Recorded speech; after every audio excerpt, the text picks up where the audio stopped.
Blessings on your Sunday. Today I want to share a reflection on the story of Jacob wrestling with God. Genesis 32, beginning with verse 22.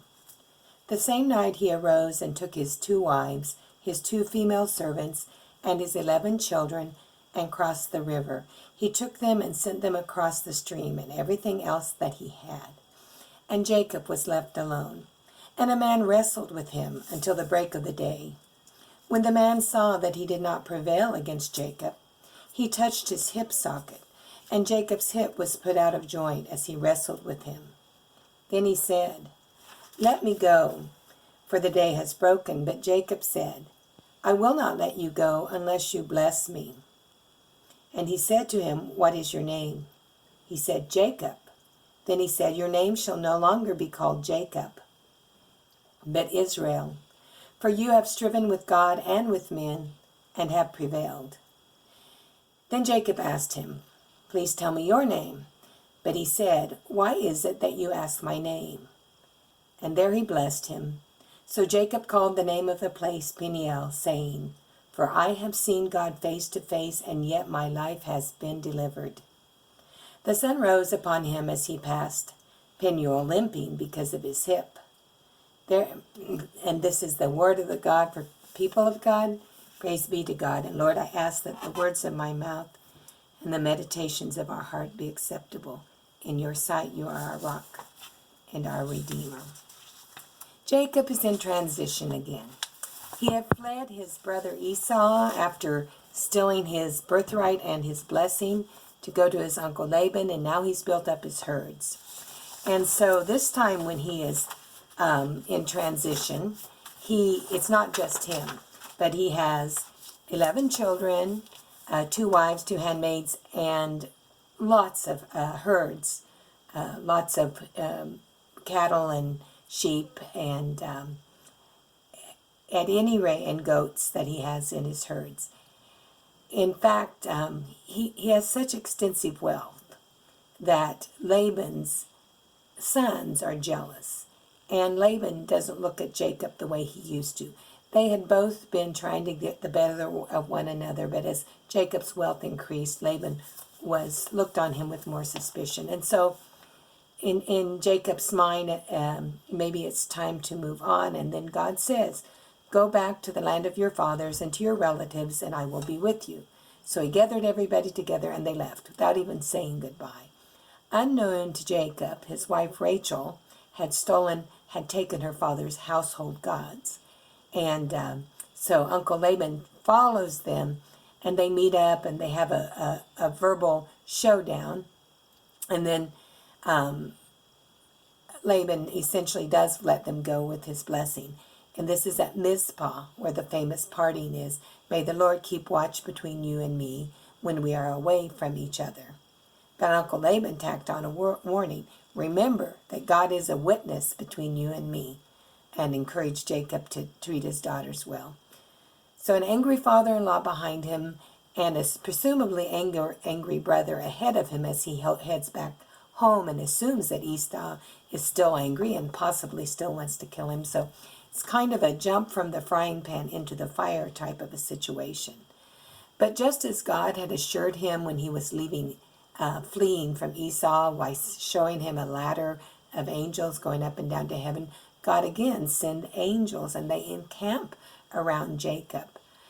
Angels are God's messengers. In Hebrews 1:14, they are called ministering spirits sent to serve those who will inherit salvation. And Jacob's life had been blessed with vision of angels. I've heard of other stories as well. The closest to me is a friend who was at the side of a mutual friend who was dying from pancreatic cancer. And as she was, friends gathered around, and they were singing. As she approached final, I can hear the angels sing. And so she had a vision of angels to assure her and welcome her. Billy Graham wrote a book on angels, and one of the stories made me think of Jacob's situation. It's the story of a missionary, John Patton. And where he was serving, there were some hostile natives. There were those who had accepted Christ at the mission, And so one night when John and his wife are in the mission, a group of men come with the intention of driving them out and killing them. And so John and his wife pray all night long, and in the morning, their attackers are gone. Well, a year later, the chief of that tribe became a Christian, and John asked him, "Do you remember that night what caused you not to drive us out and to kill us?" And the man said, "I saw hundreds of big men with shining garments and swords encircling the mission headquarters, and we were afraid to attack." So that was the double camp of God's protection, similar to what Jacob was experiencing. Here's the question: did these moments that God broke through and helped someone out, or these visions of angels that Jacob had, impact his life? I think we see that it does in the prayer that he prayed. Jacob was not a particularly humble man, thinking that he was the one who could trick people and get his own wealth, make his own way. But in his prayer, he said, "I am unworthy of the kindness and faithfulness you have shown your servant. I had only my staff when I crossed this Jordan, but now I have become two camps." And he prays for deliverance from his brother Esau, and then he reminds God of his promise to make his descendants like the sand of the sea. In looking at this story, I turned to commentator Matthew Henry, and he said, yes, this was right what Jacob did, reminding us times of fear should be times of prayer. Whatever frightens us should drive us to God. We have liberty of speech at the throne of grace. We make much of the freedom of speech, but in front of God and at his feet, we have the freedom to pour out our greatest needs, our biggest faults, our longings and desires of our hearts. And we can even remind God of his promise, the promises that we read in the Bible. You have promised to do good to us. Here's the situation I'm struggling with. Please do good to me in this situation. Jacob sent family and herds across the river and stayed behind. Presumably, he wanted to be alone so that he could more fully spread his cares and fears before God in prayer. And while he was earnest in prayer, stirring himself up to take hold of God, an angel takes hold on him.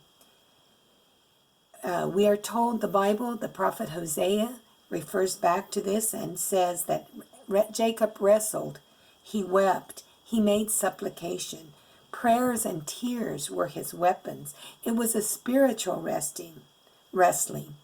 And Jacob's victory is that he did not give up.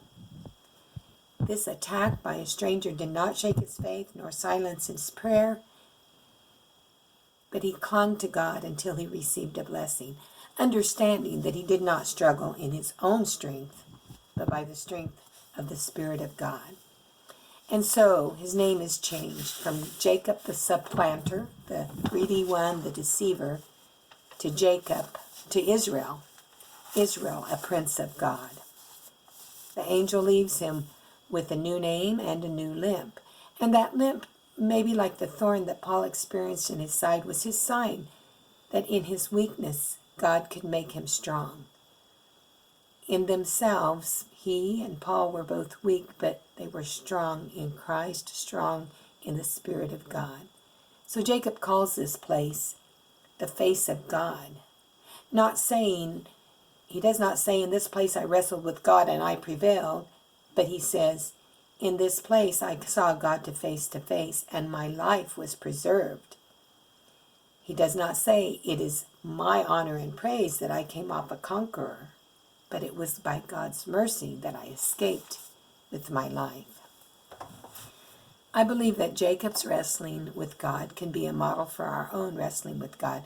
I do not think that faith comes without wrestling with God, not against God, but with God against our worst tendencies, with God against the self-deception that would tell us, I can be a self-made person, achieving everything for myself, wrestling with God against the lies that tell us that we are not worthy, that we are not beloved, because God does love us. Wrestling with God in the circumstances that make us want to give up, but knowing that in Him we can find the strength and courage to go on.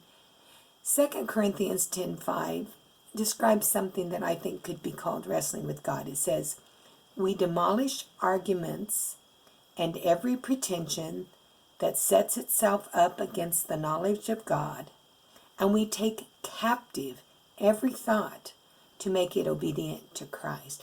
Taking every thought in our minds captive is not a simple task. It requires some wrestling. Commentator David Guzik encourages us to note the situation where Jacob wrestled with God. It is a time of trial and testing. He's in a difficult spot. So how can we wrestle with God in our times of trial and testing? I would suggest some words. Lord, is this really your will? Why are you allowing this difficulty? Does it mean that you don't care for me? How can I possibly make it through? How will you strengthen me to meet this test? What am I learning? How am I growing? How can this bless my life and the lives of others? We won't always get an answer to why, but God understands when we ask. And then if we keep asking, God can draw us to that point where what we're experiencing becomes a learning point, a growth point, and even a blessing point in our lives. Jacob was wrestling with God at a time of intense pleading for being made safe from the attack of his brother. What can we say at these times? Lord, hear my prayer. Have mercy. Hear my cries. Touch my life. Calm my fear. With you, I can't stand, but without you, I can't stand. Give me one day at a time the strength I need for each moment of the day. Help me to be able to do what I need to do. Give me a victory. And it was the place of seeing God's face where Jacob wrestled. Lord, your glory shines through the darkness. Your promises are good to me. You made me in your image. Help me to see myself with the love and value you hold me in. Your love and mercy are evident in Jesus. Jesus is my comforter. He suffered what I suffer, and he will hold my suffering. The glory of your face is the light of my life. And Jacob was wrestling at the point of awareness of his own weakness. On my own I cannot, but you are my strength. When I am weak, then I am strong, because you tell me, my grace is sufficient for you, for my power is made perfect in weakness. I have been crucified with Christ. It is no longer I who live, but Christ lives in me. With Christ living in me, I will prevail. With you, O God, I will endure. And you promise that the one who endures to the end will be saved. Jacob was on his way to throw himself on the mercy of an angry brother, but before approaching Esau, he threw himself on the mercy of a loving God.